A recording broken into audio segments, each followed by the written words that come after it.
1. Welcome to 30 Minute Reviews. I'm Adam. I'm Peter. And Josie can't be with us today. She has a job. Um, so she'll be doing that today. But we are still here. And we moved up because someone's going away. It's a rare afternoon recording. Yep. And we're just doing this live just to, just to get it out of the way and then not worry about anything. If you are a fan of Josie, do not worry. There will be a special Beware of Spoilers episode this Thursday at the same time we usually do this show. We're going to talk about No Man's Sky, me and her. We may touch on that briefly because it's just such a debacle. But, yeah, we'll get to that later. So, the Olympics are going on, and the fat, lazy Americans are completely wrecking all the competition. Oh yeah, don't we have like two times as many medals as the person in second double place? The number of medals that the second place team, which I think is like China, has. So, suck on that, rest of the world. Yeah, this is the time for America to show its supremacy overall. Yeah, and it was like, remember the last time they did Summer Olympics? It's like we landed a rover on Mars, and we were destroying all the competition in the Olympics. Like, the fat, stupid, lazy Americans continue to just wreck everyone in everything. I really like that new Samsung commercial with Christoph Waltz. Did you see that? Yes, I do like that commercial. It helps show America how great America is. There is only one I did root against one American in the Olympics. When? Because she goes to Duke, and I was like, I'd rather China win than someone from Duke win. I rooted against the American when Usain Bolt was going. Oh no, I rooted for America. I was like, why are we cheering on someone from Jamaica? This is America. Well, because the thing is, I was talking to a friend of mine about it, and it's really weird that we live in an era where there are so many, like, at this point, I think we could say they're immortal athletes. Like, we're never going to forget their names. Like, Michael Phelps, obviously. He's like, Poseidon. I don't think anyone will ever do what Michael Phelps did. No, exactly. And then it's like, who else? Katie Ledecky, who at 19 beat her own world record that she set in London. Like, yep. Did you see the video of her after she won by 11 seconds and she's standing on the podium? Oh yeah, she was just hanging around. Yeah. And then, As I said, if I was her, I would have flipped off every person as they came in. I would be the worst sore winner if I was in the Olympics. And I wouldn't talk to any media. I would just like flip off everyone in the media as I walked by them. Like. And then it's like, who else was there? Usain Bolt, who's going for now to Usain Bolt good medals. For a sprinter to be able to get gold medal 3 Olympics in a row. You have to be the best sprinter in the world for 12 years. Like. Yeah, that's crazy because running is so bad for your body. Also. Exactly. Like. I hurt myself running this summer. And then, who else was there? Simone Biles, over in gymnastics, who... she'll be back. Yeah, she'll be back. She's, what, 19? Or something like that? Less. I think she's, like... I know, yeah, because she just missed the cutoff. I think she's in her... Yeah, she's definitely in her teens. But, and what's her name? Laurie Hernandez, too. She'll definitely be back, because I think she's 16. So she'll be back in... yeah, she's from... Old Bridge, New Jersey. It's like a half an hour away from me. Everything's a half an hour away from you. This actually is. I drove through Old Bridge yesterday because I was going to the beach. No, but it's like... It's an old bridge. Did you see... I saw on Imgur with a side-by-side comparison of, like, a person doing gymnastics in, like, 1978, and then and then, like, Ali Raisman going this year. Is it just like the person in the 70s, like, doing a somersault? Yeah, and they're like, wow, look how impressive this is. And then it's like she's running across the whole thing and doing like 8 flips as she goes. Yeah, that's another thing. Like the floor routines, the difference between the men and the women. Because the women's have to do it to like a dance routine and do a bunch of stupid like dance moves in the middle of their flips. And then the men are just like jumping around like crazy, like flipping constantly. Yeah, and then it's like, what's it called? I know this. Some people have called me sexist for this, but I think the men's gymnastics is a little bit more impressive than the women's because the women don't have to like do aerial push-ups on on the double rings. I think that takes a lot of strength. Yeah, but the women have to do the uneven bars though. True. But And the men just have kind of the women. I think the I don't know what it's called, where they have to walk on the little thin bar, but it's not a bar. Balance beam. I think that's harder than pommel horse. That's definitely harder than pommel horse. But the the Americans shit the bed on the pommel horse for men's. They came in like 8th place. The Americans shit the bed the entire way in gymnastics. Yeah, the men's gymnastics team is just like horrible. Yeah, like that's where we will let. Did you hear they finally found out why the? Did you hear they finally found out why the pool turned green? Because the alkalinity was off. No, but do you know what the source of it all is? No, what? And it's not because they ran out of chlorine. It's because some retard dumped all the hydrogen peroxide they had into the pool because he thought that you should put hydrogen peroxide into the pool, into the chlorine, and then the hydrogen peroxide reacted with the chlorine, and that's made it all like null, like so it was just water. So it didn't matter how much chlorine they would put into it; it would just react and just become just water. And but it was making chlorine gas. Like that's why when people are in the pool, they're like, I can't, like it burns to open my eyes because of how bad it, but like the gas from the chlorine, like reacting with the peroxide. So they had to drain the entire pool and then put like regular chlorine back into it. And the IOC like, did this something really stupid. Like, with what? With the whole issue with the robbery. Oh yeah, when they tried to say they were lying, but then they're like, no, never happened. And Ryan Lochte's like, but the cab driver says it happened too. Like, it's not just 4 stupid Americans. Ryan Lochte's... I used to hate Ryan Lochte because I think in the last Olympics he came off as the biggest asshole, but I think he matured now and has realized he can't just be an asshole to everyone. No, he's just an idiot. Because he is, like, really stupid. I don't know if I ever showed you that news blooper video I watched where it was when Ryan Lochte was supposed to get his own reality show. Mm-hmm. So he was on, like, some NBC, like, local news for New York, and they were, like, talking to him, and then when he was done, they were just laughing, like literally laughing about him. And he just got off the air. Oh yeah, I saw that. They're like, how is there going to be a show about him? Like, there's nothing behind his eyes. Like, did you see what he did though for this Olympics? Of the robbery with his hair. Yeah, he bleached his hair, yes, not knowing that when you bleach it and then go into chlorine, it turns it green. Oh yeah, because now his hair is like a weird green color. Yeah, which is funny. And then, NBC is really annoying me, also because they're making up a bunch of fake drama. I don't know if I talked about this already. I think we did this last week too, but yeah, continue. I know where they're just saying how everyone's rivals with other people, and then they're like Ryan Lochte and Michael Phelps were like long-term rivals, but they're roommates together, and they're like taking selfies with each other. Yeah, so they're rivals. They're NBC on the is really same relay team. And NBC's also being like, someone from my town was in the finals for triple jump, and that was on live during prime time. But what NBC did is pre-record everything else and then replay it back during prime time and not air the live finals of any other sport because they wanted to re-air something else so they could get more money. Yeah. Like, it's really annoying. It's not like NBC is partnered with the IOC for this, so it's not like any other company can show it. So NBC could basically say like, why couldn't NBC say, look, we want to do this in prime time, especially when it's on the East Coast. Like, Rio is in the same time zone as New York, I think.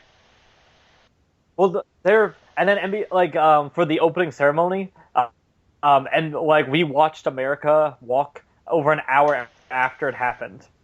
Because NBC put so many commercials in, it delayed it by that long. Wow. And then in California, they waited till it was prime time. So people in California didn't get to watch it until over 3 hours after it happened. That's really stupid. NBC should lose their contract with it. Like, well, that's why NBC doesn't really get anything else, because they control the Olympics. That's why you never, like, a lot of the... Now they're starting to get more, I think, but it used to be they would get no award shows. They only get Sunday Night Football. That's it. Well, Sunday Night Football is a big draw, and then they also, I know it's not a huge thing, but they get exclusive rights to all of the golf, I think. And Notre Dame football. And NASCAR. I know they got NASCAR. That's a good one, too. Yeah, because have you seen those commercials, like with Blake Shelton in the middle of the Olympics?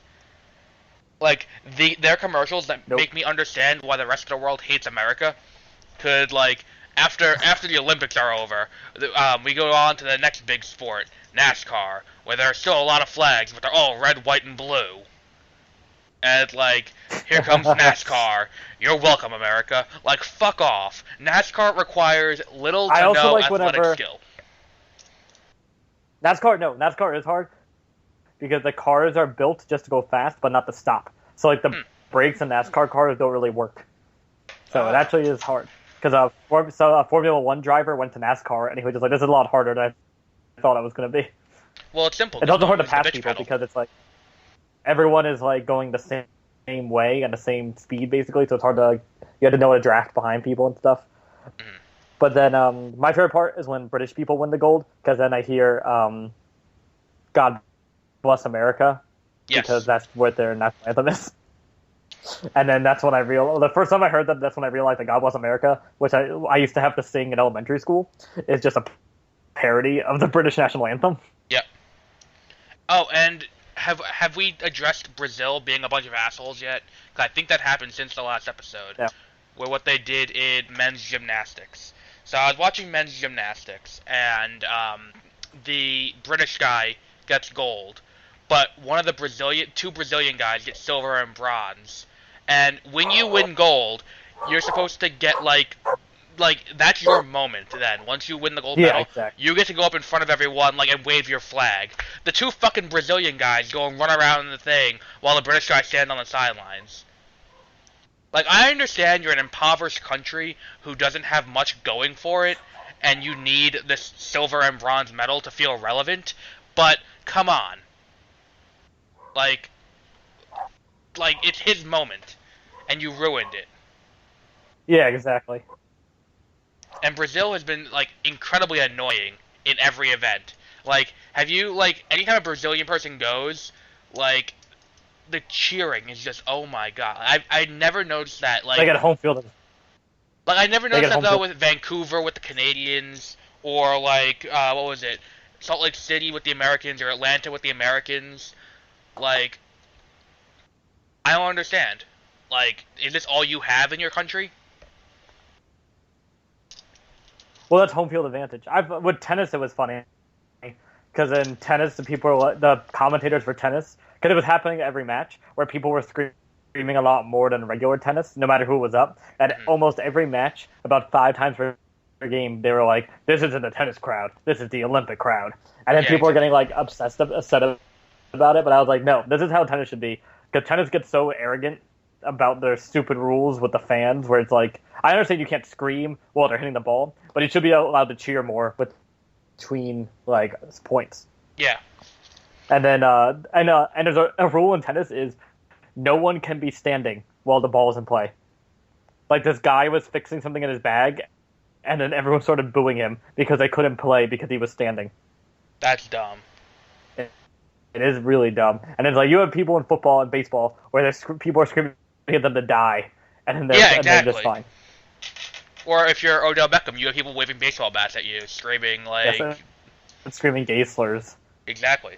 But then I'm going to get to him, so he's a bad example. Yeah. Because it worked against him.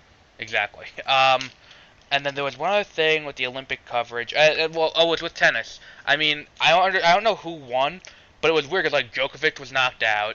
Federer didn't even compete. Yeah, Yeah, it's a lot of upsets happen in tennis, but it happens every Olympics because they just had an Open literally happened a week before the Olympics started. So a lot of them are tired, and a lot of them are sick. Serena and Venus both had a cold. Half the people there were sick from something else. And then Djokovic got out first round against Del Potro, who went to the finals with Andy Murray, and then Andy Murray won. So that's the first time anyone's ever got back-to-back medals in tennis, men's or women's, and any medal at all. So Yeah, then it you was got really back-to-back golds, which is good.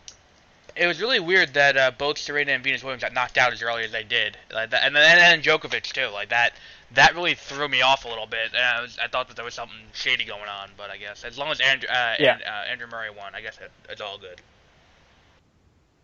And then we had we had two other Americans. Stevie Johnson, who was really funny. I like him a lot.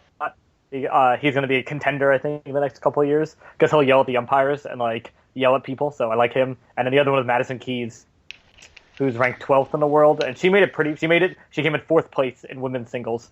She played for bronze but lost.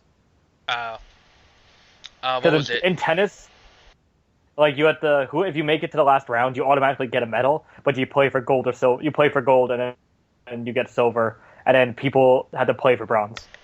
Right. Yeah. It's like what's it called? Like hockey, or any event like soccer too. Did you see any of the golf? I saw a little bit of the golf, but like maybe 10 minutes. Like they're playing on a links, which is a little bit weird. Do you know what the difference between a links and a what's it called? And a course is? Nope. Is it one of a straight line? No.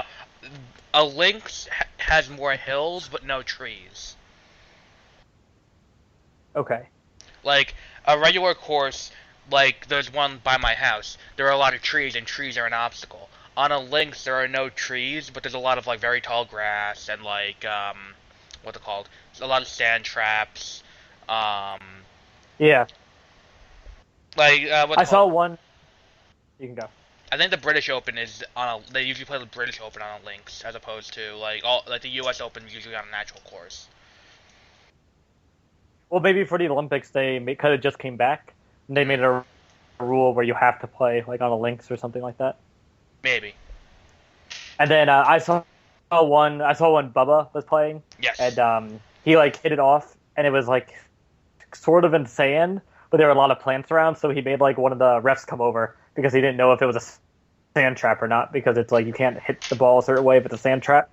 Right. So he was like asking them, and then he was asking if certain plants were permanent obstacles, because then you're not allowed to step on them, even though it's grass.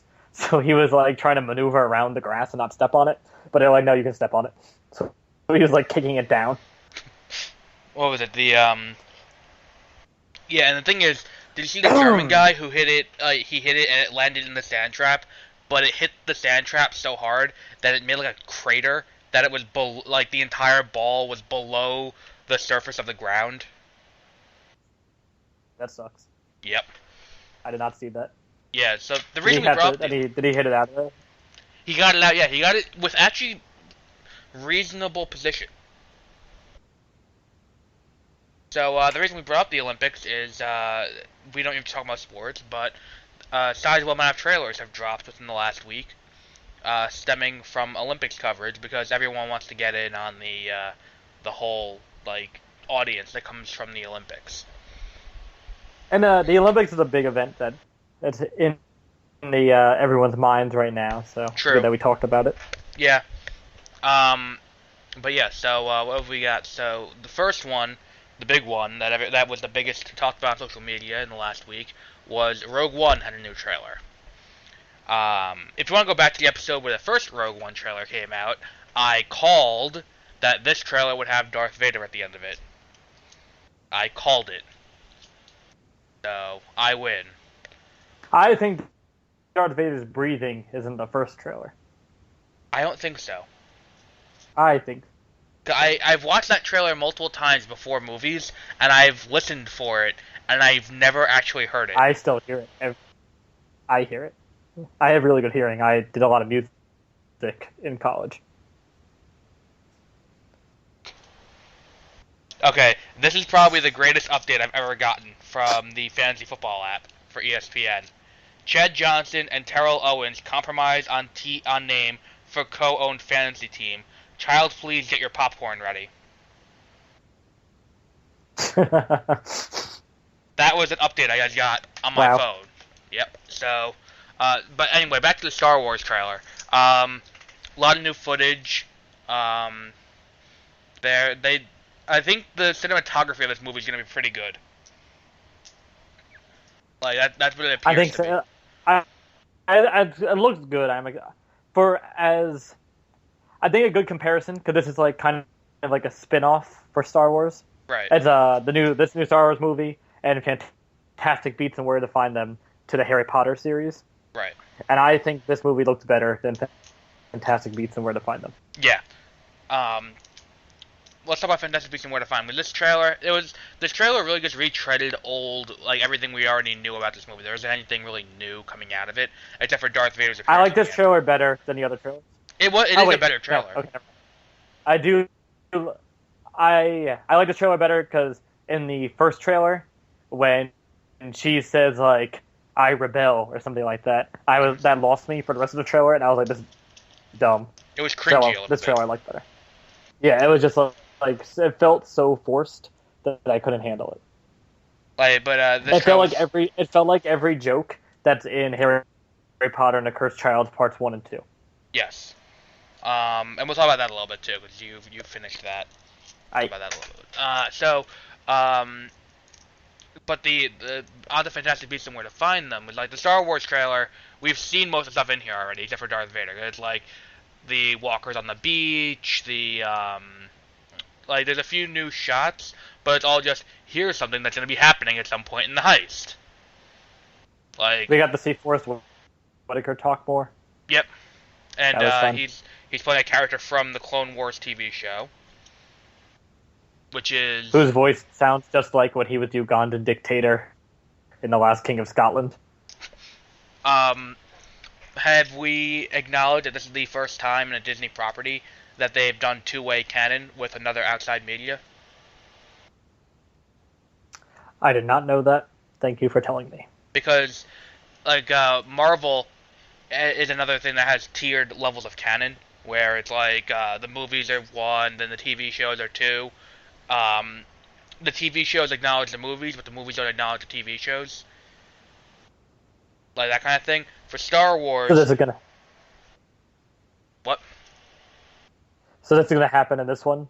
Right, yeah. This one is acknowledging that the TV show exists. Like, because his character saw something or other is from the Clone Wars TV show. He appeared in one episode in Season 5. So he's going to be... It's acknowledging that the Clone Wars TV show happened, and it's bringing it, like, to the movies. Because the movies are on a separate canon level. And then, so Fantastic Beasts and Where to Find Them, every trailer is giving me the same warning signs that every trailer for The Hobbit, An Unexpected Journey gave off. Mm-hmm. Like, I'm getting all the same are? red flags.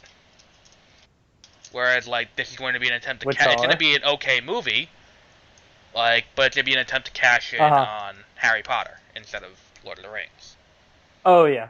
And at least, well, this you can argue, like, how The Hobbit, like, scraped up, all 3 Hobbit movies scraped up any little detail that was in the book, and then try to expand it out as much as possible. Like, this movie is doing that on a whole other level, because the book that it's based on doesn't even have a story.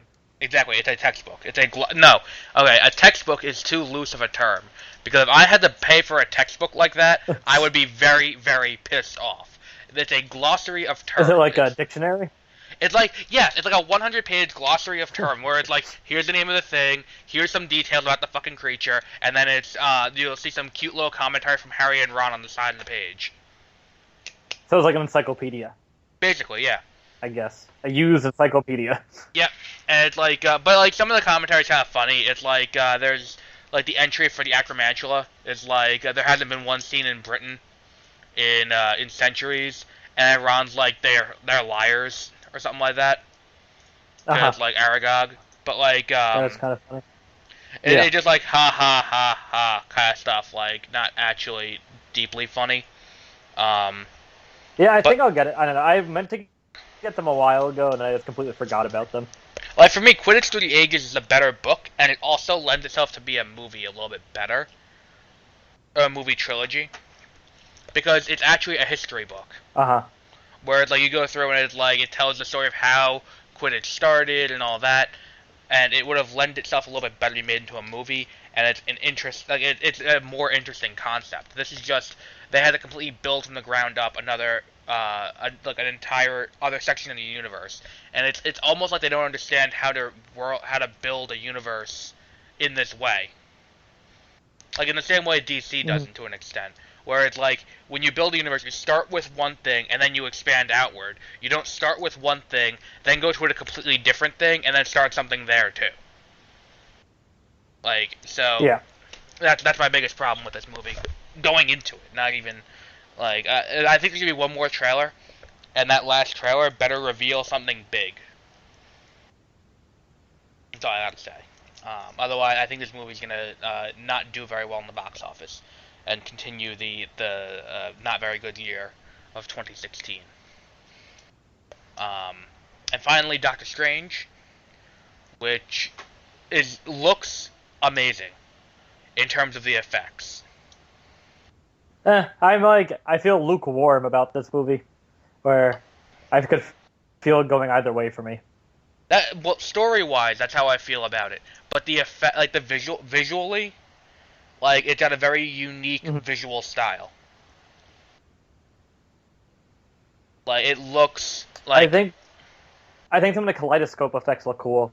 Yeah. But I don't know if they do that the whole movie, it will get lost, I think. And it's like she's pushing him through the portal, and like the broken glass all around him effect. Like that looked really cool. Like the effects for the magic look pretty good. So I'm this movie, out of all the three major trailers that came out this week, this one like made me the most excited, except for Darth Vader. For me, Star Wars did. But like the thing with that is, Darth Vader I knew was gonna be in this movie for a while. So like it wasn't a huge That's how reveal. I just like the trailer more. I knew Darth Vader didn't make me that excited, because it wasn't even cool Darth Vader, or just the back of him looking at something. The reveal of Darth I think Vader they should have had him doing something else. Well, the reveal of Darth Vader in the trailer they showed off in at Star Wars Celebration was better, where it's like you're looking at a red panel, and you can see the reflection behind you, and you see Darth Vader approach through the panel. Like you see his reflection walking toward it. That is much better. They should have done that. That should have been the one they showed, yeah. And you see the face mask too, which is what people are gonna like get. Because like as we know from Revenge of the Sith, just showing the back of his head does not really excite people, or his profile. So that's those are all the trailers from this week. There are a few other news stories that came out that I did not tell Peter about because I want to get his live reactions as usual. Okay. Number one, there are rumors of a cameo by Tony Stark in Doctor Strange. I feel like maybe that he's at the party that he crashes in. I can see that happening. Yeah, I mean, or like what comicbooks.com said as their rationale as to what it could be. They said it's possible that he recruits him at the end of the movie for the legitimate Avengers after Civil War. But I could also see him being like whoever directs this one just completely, as they do with a lot of the Marvel movies, just kind of forget anything else that happened with characters in other movies, and just have Tony Stark is the reason why Doctor Strange gets drunk and crashes his car, because they're just partying together. Oh yeah, that would be cool, I think. But keep in mind, it would just be against his character. Keep in mind, even before this movie, Doctor Strange was on the was on the watch of S.H.I.E.L.D. Because he's name dropped twice in The Winter Soldier. It's Maybe they just don't like really good surgeons. Maybe. I mean, that's the only thing I think of. Is it's like he's because this movie's his origin, and this movie, unless this movie takes place before Age of Ultron, which is also entirely possible. But and also there's something else. I guess. What are you saying? I was just saying it could, because I feel like his origin's gonna take a long time because they're like, especially when she's like, "How did you become a doctor?" Like practice and studying, and then she's just like, "Yeah, that's what's gonna happen now." That's what I want to see, a trilogy of movies of him just studying, like Yeah, like Doctor the first Strange, the movie. med school years. Like he's gonna do his residency in this movie, I think. So it's gonna be better than Straight Outta Compton already. Um, Yep. what was the other thing with it? Okay, so the next thing is apparently the screenwriter of Fantastic Four. You remember that movie that flopped last year? Yeah. They he released what was originally in the script for this movie. Oh. So this is what he says. Okay, this is a quote from Slater, which is the name of the guy who's the screenwriter. In addition to Annihilus in the Negative Zone, we had Doctor Doom declaring war against the civilized world.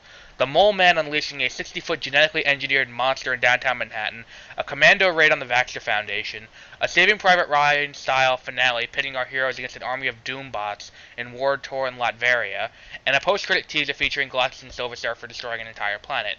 We had monsters and aliens, and fantastic cars, and a cute spherical Herbie robot that was basically BB-8 2 years before BB-8 even existed. And you think, all that sounds great. Yeah, we did. Yeah, we did too. The problem was it also would have been massively, massively expensive. You know what this also sounds like? It sounds like they just made it up after the fact. It sounded like the original movie would have been a clusterfuck. Yeah, I don't think one, that doesn't really sound that good, and two, I like, yes, that would have been way too expensive, and that's like part of making a movie is making a movie within the confines of your budget. Exactly. Because the thing is, Like you can't cry about it now. yeah, and the thing is, if you look at what this is, you have 3 villains here, all with differing motives. Yeah, and you don't. And Mole Man sounds dumb. Well, Mole Man's one thing. So you got that, which has nothing to do with Doctor Doom, who's declaring war against everyone from Latveria, and then you also have, when they go to the Negative Zone to get their powers in the first place, they have to fight Annihilus too. And then on top of that, you have what's it called? The usual Doctor Doom plot.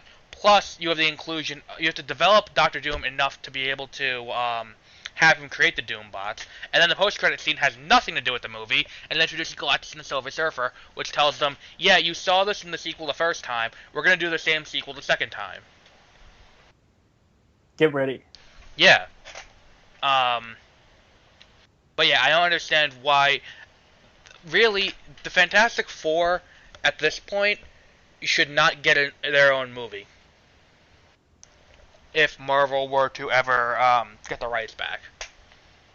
I think they should be introduced in side movies as characters, and they show up in big fights. And then the villains are used. Because the villains are all major Avengers villains. Like Annihilus, Galactus, Kang the Conqueror, Doctor Doom. It's hard because it's 4 of them. Like, I think that's what the problem is. Because it's hard to... Because it's 4 big characters. Well, the thing is, so I think that's why it's hard just to... Their origin is intrinsically tied together. Yeah, that's the other thing. We'll need another one. So it shouldn't be that hard, because like if you look at what's it called, if you look at Guardians of the Galaxy, because even like the characters they don't have a central origin together, but that movie still worked. Like, yeah, they all get their powers the same way in Fantastic Four. But yeah, so I think I think if the next Fox Marvel movie bombs, well, I think the next one that's scheduled is Gambit. So that which is not going to do well. Yeah, that's going to be a shit show.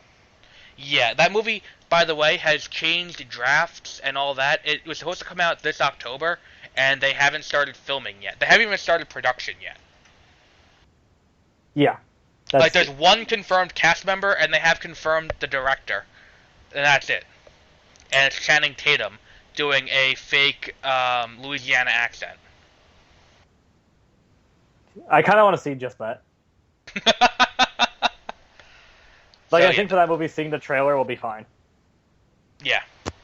So that movie's gonna be a disaster.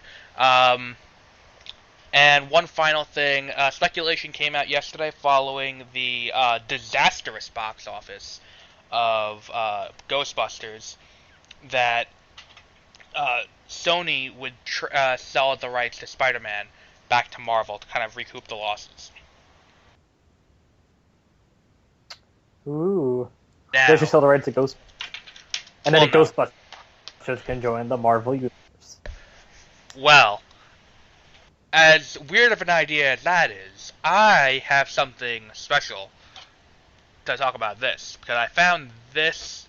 I have a screenshot of one of the Sony emails that leaked a few years ago Oh, okay. about the Are you sending conversation. it to me?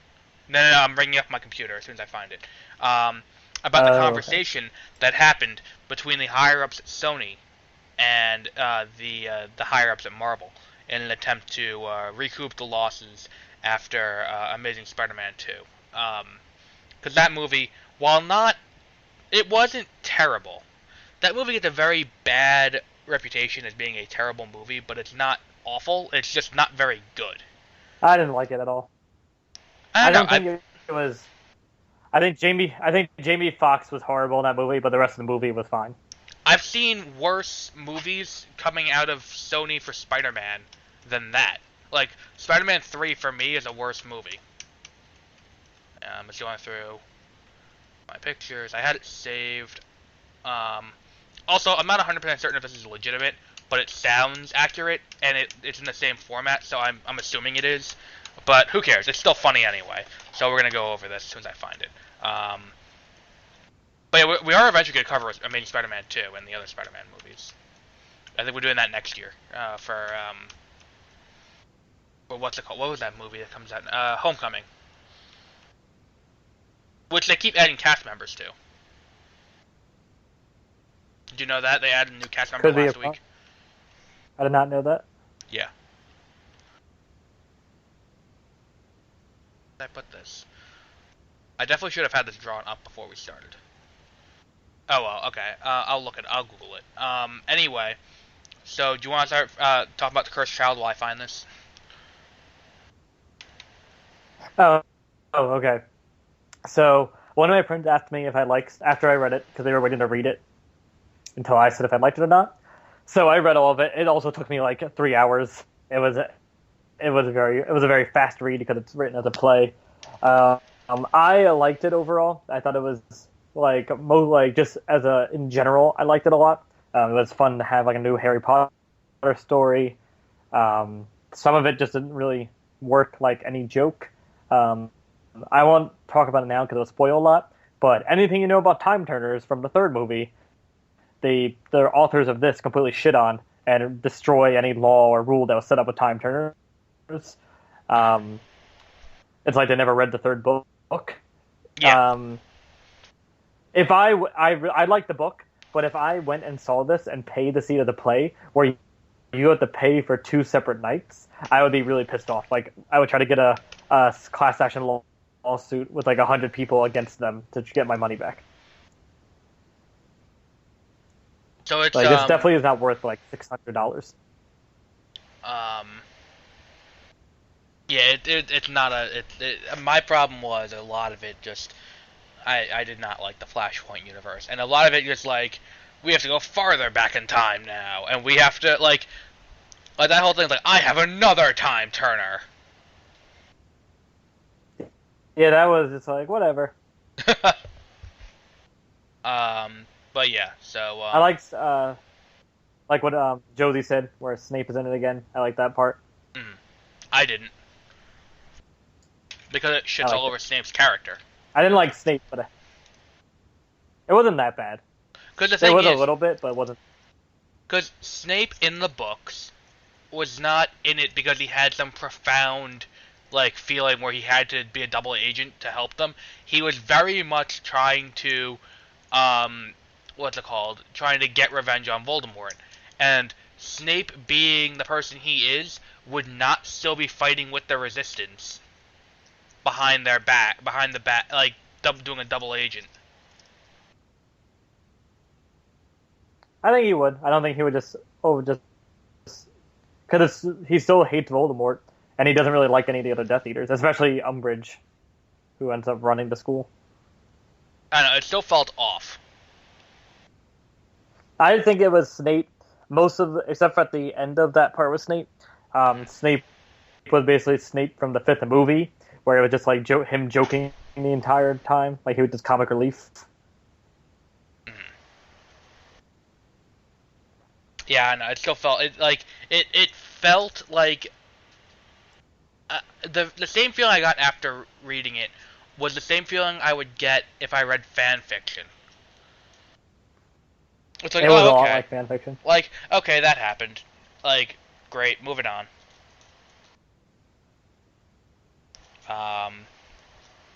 So yeah, I found that paper, by the way. All right, this is hilarious. This easily. Remember we went over their plans for the Spider-Man Cinematic Universe a few months back? Yeah. And how ridiculous that was? Yes. Strap in. This is worse. So, this is from Amy Pascal. And, this is what happened at the meeting that happened with, Sony Japan. They discussed the viability of the franchise, and then Kevin Feige and Louis D'Esposito show up to talk terms about a possible deal. They wanted to try and retain Emma Stone for one more movie, the Carnage movie, and re-sign Andrew Garfield to a 5-picture deal and do a 3-picture deal with Dane DeHaan, who played Hobgoblin. No, he played the Green Goblin. They wanted to know whether they should sell the license to Spider-Man, share the license to Spider-Man, or keep the license to Spider-Man. They only made $35 million on Amazing Spider-Man 2. That was their net gain after all was said and done. They need to make $500 million on the next movie to maintain stability. They wanted Marvel offered them $1.5 billion for the return of the license. Like a all-in return of the license. Like, they don't have, like, right now it's a sharing deal. They offered them $1.5 billion to get it back in there and completely in Marvel's hands. They wanted to push for additional deals. They didn't want to buy it out. They wanted to do a shared universe in exchange for having complete rights to also Thor and Daredevil. Needless to say, that's stupid. Wow. If possible, a shared universe would be viable in exchange for return of partial merchandising and animation contract leads, which is what they ended up doing. Maybe sell fully and make Amazing Spider-Man 3 an animated film voiced by Andrew and the other past cast members. Sinister Six is still appealing. This is the next biggest bit of information that's they have no idea what they're talking about. Sinister Six is still appealing. It had the potential to break the $2 billion mark. This is achieved by more exciting and dramatic special effects and also add the Amazing Spider-Man to the title.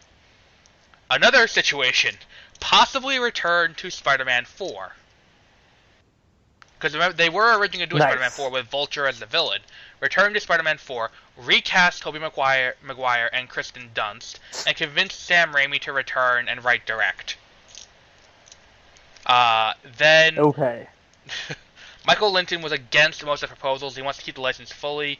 Maceo wants to sell if no viable option can be found at Sony. Future of Avi Arad was discussed. I say Avi is essential to any Spider-Man movie, and any deal would involve him as a producer, and everyone agreed with that. Then at 11 a.m. Now, this meeting has been going on now for 2 hours. That's when Avi Arad arrives.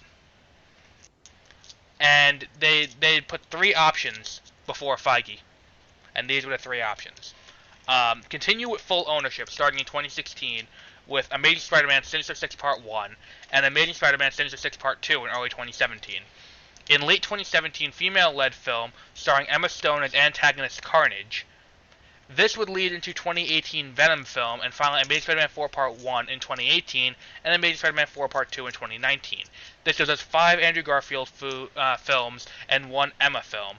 Tatum no longer Venom, so reassess options. 2020 will be the female-led spin-off film Spider-Man vs. The Amazing Spider-Man in 2021. Tobey Maguire and Andrew together at about $2 billion in profits, which I would love to see that movie actually. That one sounds better.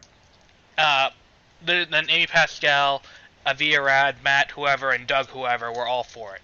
Then the next one was share the rights with Marvel. This benefits Marvel more than us, so not that great. Spider-Man and Infinity War and Civil War with a new solo reboot produced by us in 2017, a sequel in 2019. Dylan O'Brien, definite option for new Peter. Would start in high school. Marvel want creative control, but we have plans, so in a shared universe we'd have a say in most things, and Marvel would co-finance the films. In exchange, they get to use Spider-Man. We try to get the TV show license back, but maybe a deal breaker. Michael is for that. Then, sell license to Marvel for at least $5 billion. Okay. And then they presented it to Kevin Feige, who said, go fuck yourself. Deals placed. Kevin seems offended, says the deals are all one-sided and we set the price too high. Maceo suggests $3 billion could do it. Kevin says 2 is the max. Maceo says yes on the condition that we still partially own the franchises. Final deal allows Spider-Man to appear in Civil War. Andrew Garfield is still his lead. In 2017, Amazing Spider-Man 3 is released, a Via Rad and Sam Raimi producers. Russo brothers direct. Marvel can recast everyone but Andrew. Spider-Man has 2 more MCU appearances before Amazing Spider-Man 4 is in 2018. In 2020, Spider-Man vs. Amazing Spider-Man released, starring Tobey and Andrew. 2020, Marvel will regain the rights to Spider-Man, fully paying us $2 billion. Overall, this makes us $12 billion over 5 years. And, of course, that wasn't the deal that ever actually went through. Because they recast That's hilarious. Garfield. But I think I said what they should do for a Spider-Man movie is they should do Shattered Dimensions, where you do a team-up of the 3 Spider-Man characters in one movie. And then you throw in what's-his-name, too. Miles Morales, just for shits and giggles. Where you do Andrew Garfield, and you do Tobey Maguire, and then you also do Tom Holland, all in the same movie. I like the idea where they make it an animated movie. That was my favorite one. I think the best thing in this is that they actually believed that Sinister Six could break the $2 billion mark. And by the way, Sinister and Six... and then they were gonna bring Emma Stone back. Yeah, as Carnage. I don't know how they were gonna do that. Oh, okay. Yep. Yeah, I don't understand why they thought that was gonna happen. I guess they're lucky they didn't go with that plan, because this is supposed to be their answer to Suicide Squad, and Suicide Squad is not doing tremendously well. And it's also not gonna get the China backing. It's not being released in China because of all the paranormal. Yeah, because Chinese people are terrified of the paranormal. Yep. So now we are on to The Big Short. Speaking of bad transitions. So do you want to go first, The Big Short, or should I go first? Oh wait, do you want me to do my unboxing of Battlestar? Oh yeah, do that. Go ahead. That we talked about. Yep, go ahead. Okay. So I think on the last episode we talked about my amazing purchase for the Battlestar Galactica Ultimate Collection that has arrived. It is much bigger than I thought it was going to be, but I'm fine with that. That's what she said. I'll describe. It's a giant book. You can see, like here. Yes. It says Battlestar Galactica everywhere. Well, I can see. You can see the corners are cut strange. Mm-hmm. Yeah, the corners are all cut like that because all the paper in Battlestar Galactica is cut like that. So that's a little fun thing. So then when I pull out it's literally a book. Like these are all pages. Nice. So it's 27 discs. But then when you open, it says logbook, and it has a bunch of quotes everywhere. So then each page has like on one side it has the episode listing, and on the other side it has 2 discs, and then there's a bunch of quotes every page. So it has the entire series, all the movies, and then the prequel series Caprica, which is all in white. So there's a bunch, and it's also region free, which at first I was afraid. And it's also a biography of every character and a glossary of terms in the back, in case you need to look something up. Oh, good. And then at first, because all the DVDs have like foreign markings on them for the ratings, and I thought it wouldn't play in my Blu-ray player, and it doesn't work in one of my Blu-ray players, but it works in my brother's Xbox One because I guess it's a region-free player. Right. Yeah, the Xbox One doesn't have regions on it. That's when. So when I get, I had to get a new Blu-ray player anyway when I moved. So I'll just make sure that you have to make sure to buy a region-free one. Is that one that also works 4K? That way, if you eventually get a 4K TV, Ah, okay. That works out perfectly then. it'll be like $500, but I am very happy with my purchase. yeah, it seems like a high quality set. It's not like what's it called? Like I've seen some poor quality DVD, like that Rocko's Modern Life complete collection I got. Yeah, I'm really I was afraid it only had good reviews, but it only had like 10 reviews because no one really bought it because it's pretty new. So I was terrified that it was just not going to work at all because I put it into the Blu-ray player to watch the first. First, it's a 2-part miniseries that's each an hour and a half long, and then it goes into the actual show. And I couldn't get any of them to work because I was freaking out. But then I got everything to work. And every disc has deleted scenes for the episodes on that disc. And it also has this cool feature where while you're watching the episode, there's like mini commentary about certain scenes in the corner. And it's also like when each character pops up, you can like read their biography and like go through their history of their life. Oh, Well, that's the actually show really is still cool. playing while you do this. And then it does it for a bunch of minor characters. Yeah, it's really cool. What's it called? I recommend it for the fans. Yeah, I mean, and it seems like it's actually well made. It's not like that one that Marvel put out a few years back for the complete Phase 1 collection.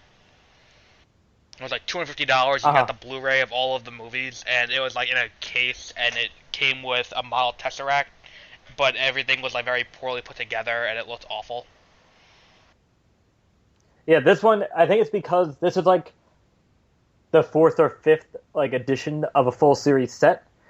But this is the first time it has basically everything in it. And so it has all the special features from the last like 4 of them. Right. So yeah. So The Big Short. So now The Big Short. Yep, I will. This is easily my favorite non-Creed movie of 2015. And I put that on it because I don't think anything will top Creed. For movies that came out in 2015, but this movie was very, very well done. Because I don't know if I ever talked about what my biggest problem was with Straight Outta Compton, and I don't know anything about the history of gangster rap. So I went into that movie expecting to learn something a little bit, like it's a biopic about NWA. So I expected to learn something about it. I didn't, so I was disappointed. But meanwhile, this and Concussion, both of them, I didn't know anything about. Like I didn't know what CTE is in football, and that taught me about what it is and how it works. This movie taught me about how the financial crisis in 2008 happened, and it did it in a very easy to understand way, which is why it was so good. Like they explain to you what the derivatives are and all that kind of stuff, and they break it down very easy to understand. Like and why the housing market crashed the way it did. Like the example that of how like the way they explained what caused the market to crash was they had Selena Gomez and a poker player, I think, or a professor from a university. Yeah. They were playing blackjack, and it's like people were betting on the outcome of other people betting, and then when one person failed, everyone failed. And like they showed how the housing market got so bad, and like how the housing bubble was found, and all that. And the reason the movie's called The Big Short is because they were shorting the housing market, which means they were betting against the housing market. So these people, as the economy was collapsing, they made a fortune on it, and I have no problem with that. Like, good for them. Like they saw a sinking ship, and they made a lot of money on it. I mean, I wish I had that foresight in 2008. Yep. I really like this movie too. I like the style of the movie. Yeah. Where it was similar to Wolf on Wall Street, but much less annoying. And the characters are all a lot more likable than almost any person in the Wolf of Wall Street. Mm-hmm. Like, the Wolf of Wall Street, the characters weren't meant to be likable.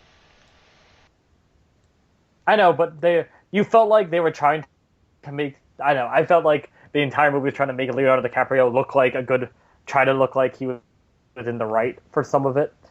But like, I didn't like that movie at all. After I watched it the second time, I was like, wow, this is not a good movie. Like, Martin Scorsese has shit the bed on this one. like I don't know. The Wolf of Wall Street for me, it's not at all one of my favorite Scorsese movies. Like Scorsese has done a lot better work than The Wolf of Wall Street. And people who said that DiCaprio deserved the Oscar for that, they're wrong. Because it's like Oh yeah, definitely. that's not a hard role to play. Like, um, but for this movie, um, they did it like no actor in this really stands out. But that's again, I think we've talked about this before with the ensemble cast. We did Spotlight. We talked about the ensemble cast and how when you have an ensemble cast, for any one person to win an Academy Award or be nominated for an Academy Award, everyone else needs to be awful and one person needs to stand out, or one person needs to do so much better than everyone else. Otherwise, it's just everyone looks really good and no one person can be nominated for best lead in the movie. I I think it's better actually. Like they all look good. I'd rather that than one person stand out. Yeah, but like what's it called? Like I actually think this is a better movie than Spotlight too. I like Spotlight better than this movie. I don't know. I think this For is me, I think Spot. I just like I just watching both of them. I liked Spotlight better than. I think this is definitely more funny, which it should be. right. And I think they explained more to me, but that I didn't know about. But I liked Spotlight overall as a better movie. Well, this one I felt like it was like Spotlight. I felt like did a very good job of not vilifying the entire Catholic Church in the movie. Like Yes, that was because that could have been very easy for them to do, exactly, it would and I be was very easy surprised to they say did the not. entire Catholic Church was in on it and all that. Which, to an extent, the Catholic Church is complicit in what happened, but they like it's not an organizational thing. It's just it's just a problem that they have to deal with. Where it's like it's the cycle of abuse that happens within the church and what causes this. But um, this movie does a good job of showing that it's okay to make a lot of money on people suffering if people suffering got suffering through other people being assholes. Hmm. And it's like there's that moment at the end of the movie when the head of Bear Stearns is talking and it's like everyone in the audience is getting the updates as the stock is just plummeting and they're all That was asking really him, funny. I like yeah, that. and they're just asking him questions, and he's like, "I'd buy the stock. It's fine." Like, and then Steve Carell, I think, did a great job in this movie. I think of all the actors who stepped up, I think Steve Carell did the best. Because Brad Pitt wasn't in it I think enough. Christian Bale did really good. I don't think Brad Pitt's name should be allowed to be on the cover of that movie. Well, that's the other thing. I don't think Christian Bale did a lot in this movie either. He was in just a few scenes. But And at least Ryan he was in it Gosling more. was really Brad Pitt good. was in it for like. Yeah, that's true. Ryan Gosling was really good in this movie too. I'll be back. I'll be back in like 5 seconds. Hold on. Okay, so Ryan Gosling plays one of the higher ups. I think at Morgan Stanley. It's been a while since I've seen this movie, and he covers and he's the one who really gets Steve Carell and his little group in on the Okay, what's it I'm back. called? I was talking about Ryan Gosling in this movie, and how he's the one who gets Steve Carell and his little group in on the on what's happening. Um, and that he did a great. And he's like, yeah, I got paid for this. So what? And what's it called? And then at the end, it's like, and change they did, and now everything's changed. Everyone went to jail, and the whole thing's fine. Now I'm just fucking with you. Like that ending was Yeah, great. exactly. Like one There's guy only one went to guy jail for who it. went to jail. But yeah, so any other final thoughts on this movie? Because it's a pretty like the movie's very well shot too, I think, and the soundtrack's pretty good, like for what it is. I agree. Um, and I would definitely say it's my and the thing is Creed's gonna always hold a special place in my heart for 2015 because nothing will ever top that moment at the end of the movie when they hold off on playing the Rocky theme until that moment. And Yeah, that was. nothing will top that for me in 2015. But this movie is a very close second for me. So what would you rate the movie? Um. um, Hmm. I think I would give it a 9. Yeah, out of 10. I'd give it a solid 9, 9.5. Oh yeah, Jessica Jones too. We have to cover this week. So, do you want to talk about Jessica Jones first? Oh yeah, I watched that. I finished that finally. I had one episode left to watch of that when I had to finish it. Literally just one episode. So I finally finished that. At first, like after watching Daredevil the first season, then I watched Jessica Jones. At first I liked Jessica Jones better than Daredevil, but overall I like Daredevil better than Jessica Jones because I think Jessica Jones kind of like in the middle, kind of like plateaued for a little bit, and it was just kind of like there wasn't enough going on. Like in Daredevil, he had multiple people he had to like deal with, and the bad guy was better, I think, in Daredevil. But in Jessica Jones, like everything was good, just not as good. I think there's like maybe it felt like there was almost too much stuff going on in some episodes, and in other episodes, why couldn't they just spread out other episodes into this episode so it wouldn't be too hectic in some and then boring in others? Yeah. I was. Can I spoil it? Am I allowed to do that? Yeah.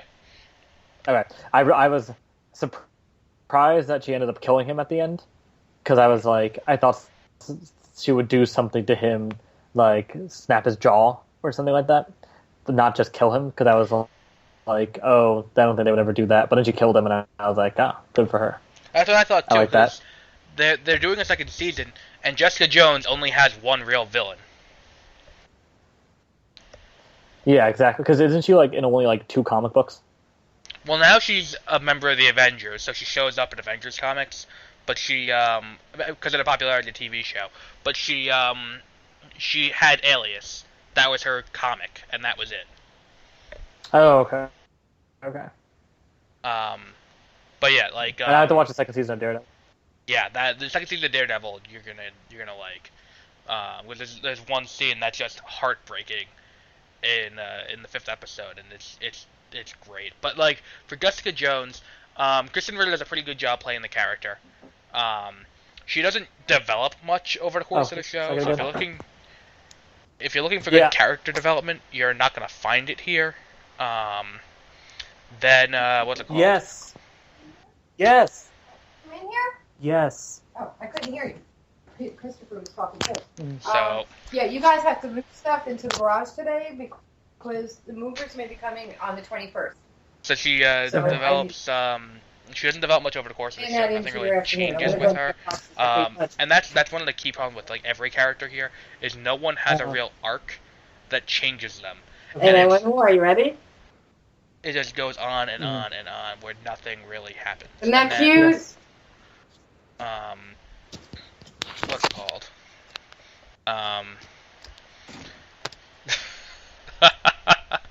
Okay, I'm back. Could you hear that, or did I mute Yes. the mic at least? No, you did not mute Yes the to mic. what? No, we heard that Cool. whole thing. Okay. I thought if I unplugged... Okay, whatever. I thought if I unplugged everything, I would do it. That's why I was very awkwardly talking. I think it's like trying to like talk over it, but just talking in circles the whole time. But what I said was no character really develops over the course of the show. Like no one has an arc that they go through. Like Yeah. you get to the point where her killing Kilgrave at the end doesn't feel like it was a shock.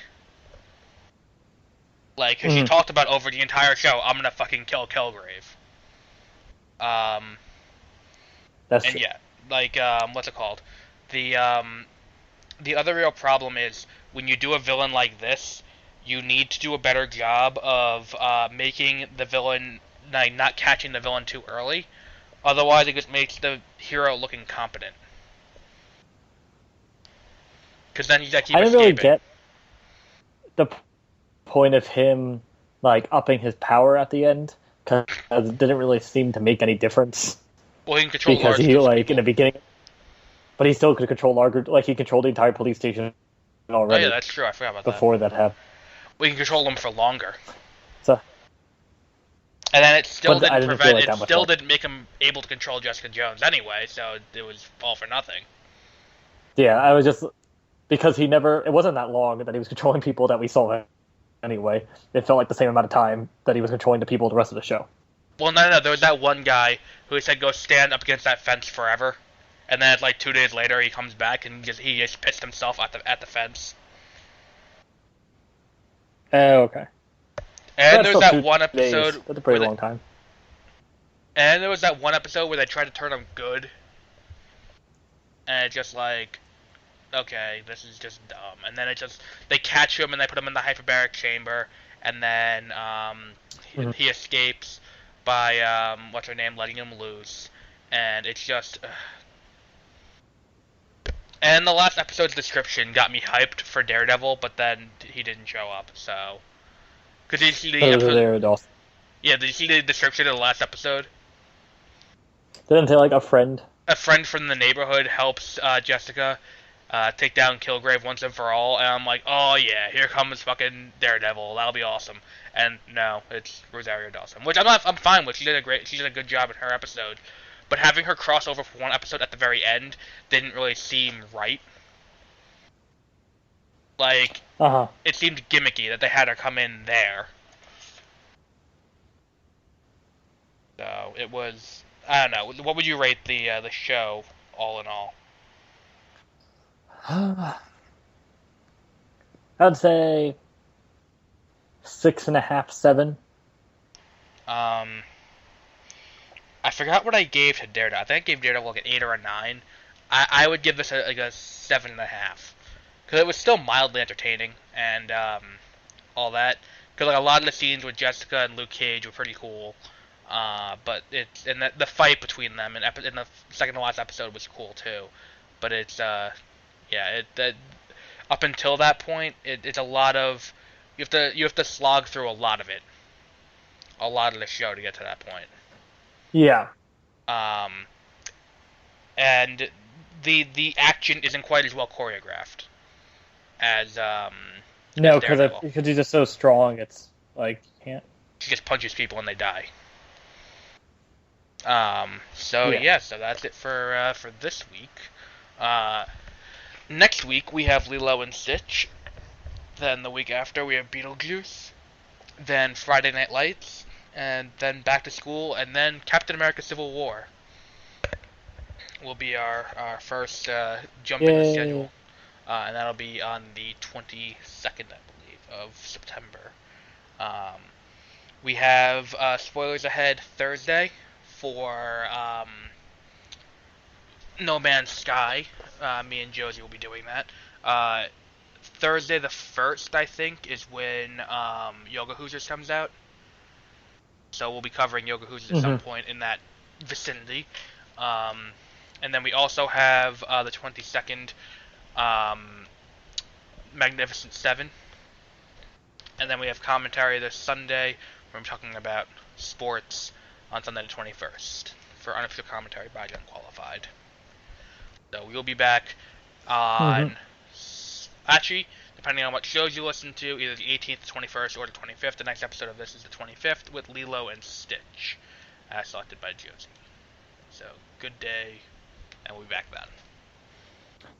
Bye. Oop, that was the wrong one.